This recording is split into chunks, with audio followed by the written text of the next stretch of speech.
Əhmədzadə Sürət 3 aydır bu xəstəlikdən əziyyət çəkirəm. Hardasa may ayında getdik istirahət mərkəzində istirahət elədik. Sonra da ilkin diaqnozlar əsasən soyuq oldu üzümə. O da üst sinirlərim iflic oldu. Sonradan da müəyyən həkimlərin qəbulunda oldum Tovuz rayonunda. O da yəni xeyir eləmədi də.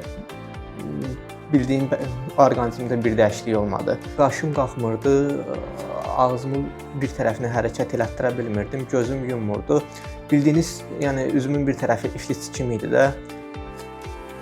Həkimlər də əslində demişdilər ki, yəni çox həkimlərin qəbulunda oldum. Yəni ümidverici danışmırdılar da insanla. Yəni demirdilər ki, sən sağalacaqsan, sağalmayacaqsan. Hamısı deyirdilər bu müalicəni eləyəcəyik, bu müalicəni eləyəcəyik. Xeyir eləsə eləyəcək, kömək eləsə eləyəcək. O da yəni həm özlərinin məncə inamı yox idi sağalmağa, həm də sağalmırdı da, özüm də görürdüm ki, sağalmırdı bildiyim.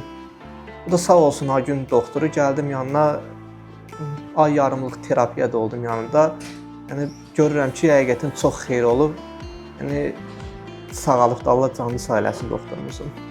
Xəstəmiz Tovuz rayonundan bizə müraciət edib. 2 aydan çox idi bizə gələndə üst sinirin iflici idi. Belə ki, sağ tərəfdə qaşın tam qalxmaması, alın qırışlarının alınmaması, göz ağının görsənməsi, göz tamam yumulmurdu və ağzı çox kobud şəkildə əyilmiş idi. Ağızdan su, qida qəbul edərkən demək tökülməsi var idi.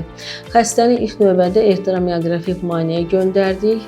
Orada yuxarı orta şahidə 50%, aşağı şahidə isə 75% keçiciliyin pozulması göstərildi.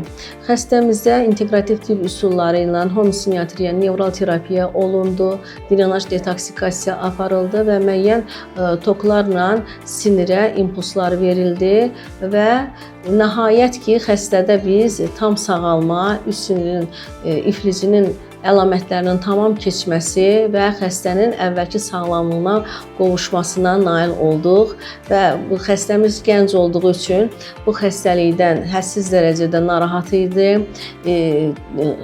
Öz dostları ilə cəmiyyət arasına çıxmağa çəkinirdi və indi artıq tam üzü normal vəziyyətə qayıtdığı üçün öz işi ilə də məşğul ola bilər, sərbəst şəkildə ictimai işlərlə məşğul ola bilər.